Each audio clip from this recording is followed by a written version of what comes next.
अच्छा एडवोकेट साहिबा, मुझे ये बताइएगा कि at the time of divorce ऐसे कौन से राइट्स हैं ख़वातीन के और मर्द के जो कि लोगों को शायद नहीं पता? इसमें तो बहुत क्लियर चीज़ें हैं। सबसे पहली बात ये कि पहले बुनियादी बेसिक बात पे आते हैं कि शादी ख़त्म करनी है, मर्द के पास तलाक देने का राइट है, खातून के पास खुला लेने का राइट है, और वो जो क्लॉज 18 है वो जो स्पेशली हमारे यहाँ कार्ड अगर है कि अगर उसमें निकाहनामे में कॉलम 18 के अंदर ही लिखा है आया खातून को तलाक तफवीज़ का राइट दिया गया है, तो वो on behalf of the husband तलाक दे सकती हैं इस रिश्ते को। लेकिन वो क्लैरिफाई होना है कि कॉलम 18 भरा गया है कि नहीं। अगर ब्लैंक भी छोड़ा गया है तो वो राइट नहीं है। दूसरी बात यह है कि हक मेहर का बहुत बड़ा इशू आता है। सो हक मेहर के इशूज़ में ये कि अगर शौहर ने तलाक दी है तो इंटाइटलमेंट वाइफ का बनेगा। अगर शौहर ने तलाक नहीं दी है, खातून ने खुला ली है, तो अगर वो हक मेहर रिसीव कर चुकी हैं तो उन्हें वापस करना है। अगर उन्होंने नहीं रिसीव किया है तो वो फॉरगो कर देती हैं। अब क्वेश्चन आता है फाइनेंशियल राइट्स का। So up till the completion of इद्दत, यानी कि खुला या तलाक दोनों की सूरत में 3 महीने 10 दिन का मेंटेनेंस जो है वो चाहे खुला हो चाहे तलाक हो, हस्बैंड के ऊपर लाजिम है कि वो वाइफ को दे, क्योंकि वो 3 महीने 10 दिन का जो पीरियड है वो उस रिश्ते की ही तहरीम में वो कोई और दूसरा निकाह नहीं कर रही है। इसके बाद आते हैं इश्यूज चाइल्ड मेंटेनेंस के। अगर बच्चे हैं, अब वो क्लैरिटी है कि जी फादर अपनी इस्तिताअत के मुताबिक जो भी वो उसकी अर्निंग है उस हिसाब से बच्चों को जो लाइफस्टाइल वो खुद इंजॉय कर रहा है वो प्रोवाइड करे। सबसे ज़्यादा बड़ा मसला इस पॉइंट पे आता है कि फादर्स बड़े रिलक्टेंट होते हैं अपनी रिस्पॉन्सिबिलिटी फुलफिल करने से। कम आपको मिलेंगे, लेकिन ऐसे फादर्स हैं जो कि बहुत अच्छे एहसन तरीके से अपनी वो जिम्मेदारियाँ निभा रहे हैं। तो वो राइट अगर आपको आराम से बातचीत या एमिकेबल मीडिएशन सेटलमेंट्स के साथ नहीं मिल रहा है या कोई सामने से नहीं दे रहा, तो फिर आपके पास है कि आप रास्ता कोर्ट का लेंगे। एक और बहुत कंट्रोवर्शियल इशू आता है ब्राइडल गिफ्ट्स और डाउरी आर्टिकल। जी जी जी बिल्कुल, जो कहते हैं कि अगर आप वो लड़की खुला ले लिए तो आपको सब चीज़ें छोड़नी है। नहीं, ऐसा कुछ नहीं है। आपको हर चीज़ जो तोहफे में आपको मिली है ससुराल की तरफ से, फुप्पो ने दिया, फुप्पो की जेठ ने दिया, या जिसमें गोल्ड भी आ जाता है सारा, हर चीज़ एवरीथिंग फ्रॉम कपड़ा to gold, everything becomes the bridal property, कि वो खातून की प्रॉपर्टी है और वो शादी ख़त्म होने की सूरत में वो रख सकती हैं। इवन जो बरी के अंदर या जो हमारे यहाँ एक रिवाज है ना कि जी जेवर आते हैं ससुराल से, वो सारा राइट है एक्सेप्ट कि अगर स्पेसिफाई किया हो कि ये हक मेहर की कीमत में एडजस्ट हो रहा है, कि ये जो आपको सेट चढ़ाया गया है ये आपका हक मेहर है। इन दैट केस वो सेट वापस किया जाएगा। बट अगर वो नहीं है क्लैरिटी, वो जैसे मुंह दिखाई में या जो चीज़ें हैं वो खातून का ही राइट है। इसके अलावा जो वो अपने मैके से जहेज, क्योंकि कोई भी शादी यहाँ पे मैंने नहीं देखी है जहाँ के मैके से खाली हाथ कोई लड़की आए। सो फर्नीचर है, ज़रूरत की चीज़ें हैं, कपड़े हैं, गोल्ड है, जनरली वो यहाँ प्रॉब्लम क्या आती है कि लड़कियाँ जब आती हैं ब्याह के तो वो अनअवेयर होती हैं, उनके पेरेंट्स भी बड़े ट्रस्टिंग होते हैं। सबसे पहले आते के साथ ही सास ने कहना है कि जी जेवर आप मुझे दे दें, मैं अपने लॉकर में रखूँगी। हाँ, अच्छे कुछ चीज़ों में ना आपको कुछ लड़कियों को हल्का सा समझदार भी होना चाहिए। मुझे छोटी सी ब्रेक लेनी है, ब्रेक के बाद हम इसी बात को यहीं से कंटिन्यू करेंगे। फिर से कह रही हूँ, प्रमोट नहीं कर रही, लेकिन बता रहे खुदा ना खासा ज़िंदगी में कोई बुरा मोड़ आ जाए तो आपको उसको डील बस कैसे करना है, ठीक है, ग्रेस के साथ। छोटी सी ब्रेक के बाद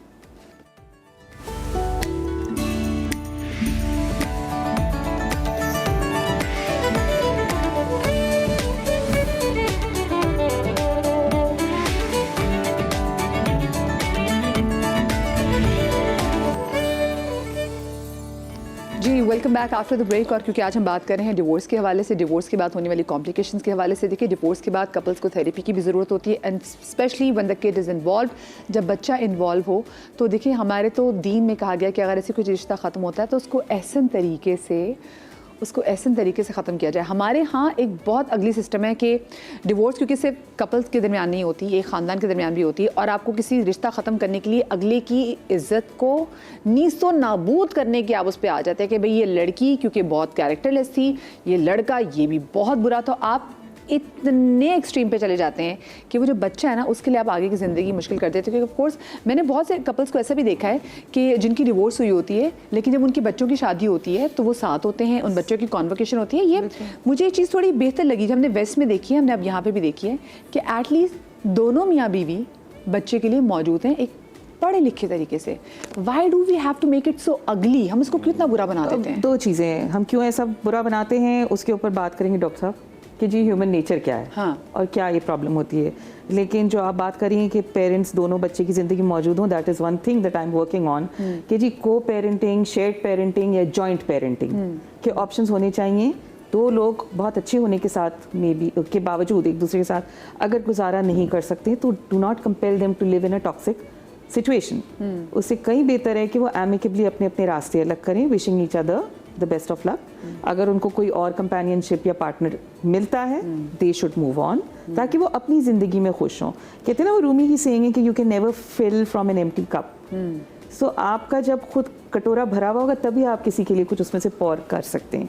इसके अलावा ये कि आपने एक इंडिविजुअल को दुनिया में आप लेके आए हैं, आपकी रिलेशनशिप जो थी उसका वो नतीजा है, सो उसके लिए आप आगे आप क्या बेहतरी कर सकते हैं। एक mud slinging game, he says she says, माँ के पास है तो बाप के खिलाफ बोल रही है, बाप के पास है तो वो माँ के खिलाफ बोल रहा है, ये बच्चे को बहुत ट्रॉमेटाइज करता है इमोशनली, साइकोलॉजिकली। वो बच्चा बहुत बुरी तरह से जख्मी, स्कार्ड हो जाएगा। हमने फैमिली कोर्ट्स में देखा ना कि जब बच्चों की कस्टडी पे केस हो रहा था तो बच्चों की एक तो पर्सनैलिटी खत्म हो जाती है। नॉर्मल हाँ देखिए हम जैसे लोग, हम अगर कोर्ट में चले जाए अपने इसलिए तो हजारों निगाहें आपको ऐसे देख रही होती है कि किस चीज़ के लिए आएगी, और जब वो बच्चा उस कोर्ट में जाता है। बिल्कुल, इसमें मैं हमेशा प्रेफर करती हूँ कि बच्चों की मुलाकातें भी जो होती हैं वो कोर्ट में ना हो, they should be at some outside venue, घर पे हो जाए, आप न्यूट्रल वेन्यू पे हो जाए, कोर्ट के माहौल में मत आप एक्सपोज कीजिए, ठीक है। एक बहुत नेगेटिव इम्पैक्ट होता है।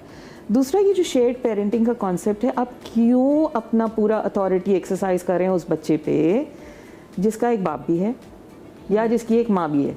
क्या उसका राइट ख़त्म हो गया? क्या बाप को विजिटेशन का राइट नहीं मिलना चाहिए? क्या माँ को राइट नहीं होना चाहिए अपने बच्चे के एक्सेस का या उसकी तरबियत करने का? तो सोचना चाहिए, दिल और दिमाग, दिल बड़ा करें, दिमाग खोलें। और हाँ, ह्यूमन नेचर है कि एक जगह से झगड़ा हुआ है, मूव ऑन करना बहुत मुश्किल लगता है।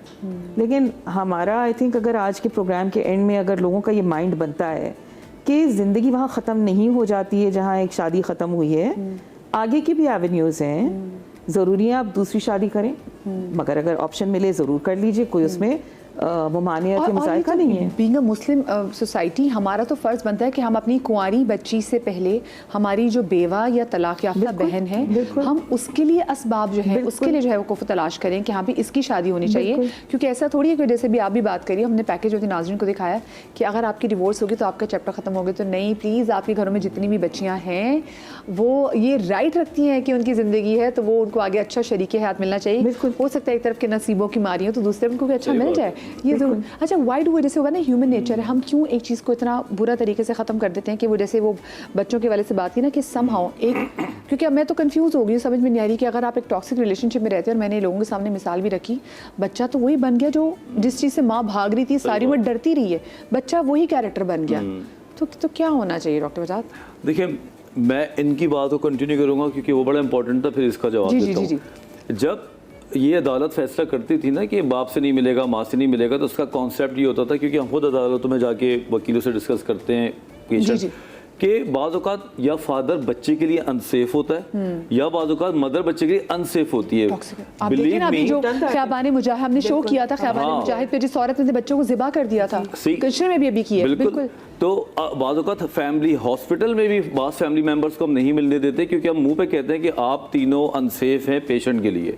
अनसेफ का मतलब ये होता है कि वो किसी भी तरीके से मेंटली या फिजिकली ट्रॉमाटाइज कर रहे होते हैं, बच्चे को ट्रिगर दे देते हैं, बच्चे ही होते हैं बेचारे। तो इसलिए ये बात थी कि ना मिलने दें, लेकिन इसको हमने नफरत के दहाने पे लाके खड़ा कर दिया है क्योंकि हम इसलिए नहीं मिलने देंगे क्योंकि ये मेरी जिद है।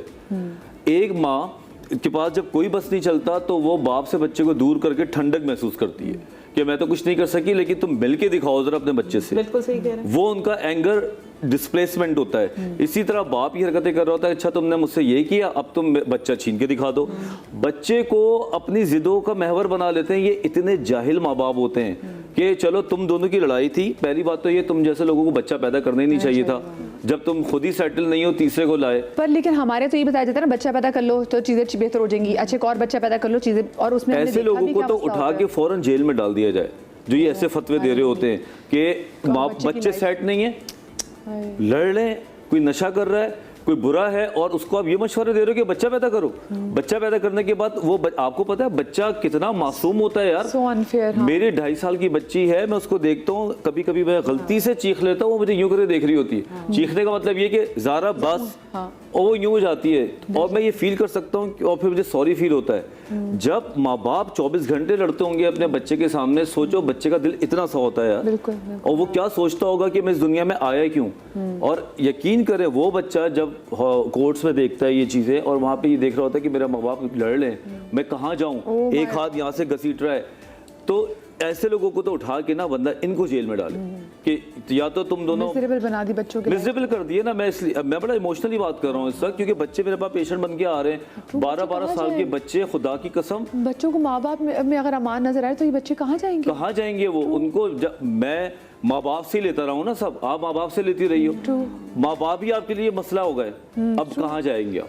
तो ये जो सिस्टम है, मैं हाथ जोड़ के कहता हूँ अपनी ऑडियंस को, अगर माँ बाप का मसला है, फड्डा करें, दिल भर के करें, बच्चे को उसका वो ना बनाएं कि ये मेरा कोहिनूर का हीरा है, कोई नहीं छीन सकता। दूसरा ये बात मैं मानता हूँ कि डिवोर्स या सेपरेशन मोहब्बत में बैठ के नहीं की जा सकती। ये जो हेटनेस का जो इमोशन है, we have to use it somehow. ऐसा तो नहीं हो सकता है हम कॉफी में बैठते हैं और आप कैसे थे, ठीक है चलें डिवोर्स लेते हैं, अल्लाह हाफिज। ये साइकोलॉजिकली नफरत पैदा होगी, वो नफरत वहां तक जाएगी तो सेपरेशन होगी। ये एक इमोशन है जो हेल्प लेते हैं हम। लेकिन उसके बाद आप अलग अलग हो गए, उसके बाद जो अच्छा टाइम आपका गुजरा है उस टाइम को यूज करके आप उसको खराब ना करें। अगर आपने अपने बीवी के साथ अच्छा टाइम गुजारा है, शौहर के साथ अच्छा टाइम गुजारा है, या उसकी कोई अच्छाई थी, बुराई थी, आप उसको पब्लिक में उसको जो करते हैं ना, इसका मतलब है ऐसे कोई रिश्ता ख़त्म करने से पहले भी आपको एटलीस्ट ये काउंसलिंग ज़रूर लें ताकि आप बिटरनेस के साथ रिश्ता ख़त्म ना करें। आप ये समझ लें कि हम दो बहुत अच्छे लोग हैं, बट कभी कभी दो बहुत अच्छे लोगों का भी आपस में गुजारा नहीं होता।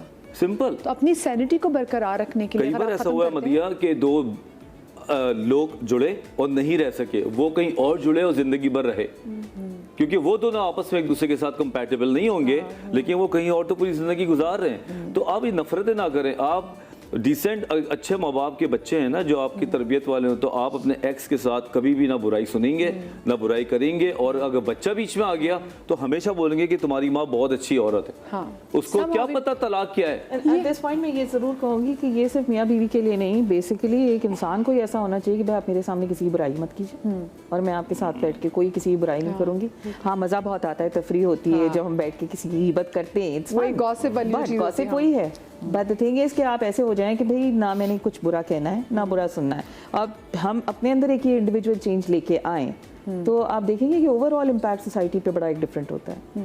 अच्छा, वो जैसे भी हम बच्चों की बात कर रहे थे, ऐसी सिचुएशन में अगर कोई औरत जिसके बच्चे हों तो फिर आपने क्या देखा है? फिर बच्चों की मोस्टली सेटलमेंट क्या होती है कि बच्चे फिर नानी के पास रह जाते हैं? मोस्टली ये होता है कि फिर नानी जो है वो ही रखती है उन बच्चों को, वो साथ तो जा नहीं सकते माँ के, और बाप उनको एक्सेप्ट कर नहीं रहा होता तो नानी के पास रह रहे होते हैं। अच्छा, फिर उन बच्चों का ऑफ कोर्स जब अपने बाप ने एक्सेप्ट नहीं किया तो दूसरा बाप, फिर उन बच्चों का फ्यूचर ये होता है कि मोस्टली ये होता है कि वो शादी के बिल्कुल अगेंस्ट हो जाते हैं। वो कहते हैं शादी करनी ही नहीं चाहिए। ये ऐसी चीज़ है, इतना टॉक्सिक रिलेशनशिप है कि इसमें जो है वो इंसान ख़त्म हो जाता है। तो इस तरह बहुत सारे प्रपोजल हमारे पास आते हैं। 40 ईयर्स 45 ईयर्स हो गए, वो कह रहे होते हैं कि भाई का प्रपोजल आया है, ठीक है भाई का प्रपोजल लेके सिस्टर आई है, 45 ईयर्स। हम उनसे पूछते हैं 45 ईयर्स, तो बोले जी वो मदर और फादर में बनती नहीं थी, इस वजह से भाई शादी करने को तैयार ही नहीं है। अब बहुत मुश्किल से हम उनको इस जगह लेके आ रहे हैं कि देखो आपको भी तो आगे चल के कोई ना कोई चाहिए होगा ना। किस तरह ऐसे बंदे की जब आपको शादी करनी तो वो भी एक बंदी ऐसी हो जो समझदार हो, जो कि उसकी काउंसलिंग कर सके कि हम रिलेशन, क्योंकि वो तो रेडी नहीं है कि वो बंदा जो है उसने पूरी जिंदगी इस बात के पीछे खत्म कर दी कि शादी करनी ही नहीं है। और आपको पता है अब तो सुप्रीम कोर्ट की भी अहकामात आ गए कि अगर आपके मियाँ आपको, अक्सर घरों में होता है कि मर्द के पास सबसे बड़ा हथियार होता है कि मैं तुम्हें से 3 लफ्ज़ कहूँगा तो मैं फारिग कर दूंगा, तो अब अगर वो 3 लफ्ज़ आपको कहे तो आप उसके खिलाफ एक्शन ले सकते हैं। कैसे, ये ब्रेक के बाद आपको बताएंगे, कहीं मत जाइएगा।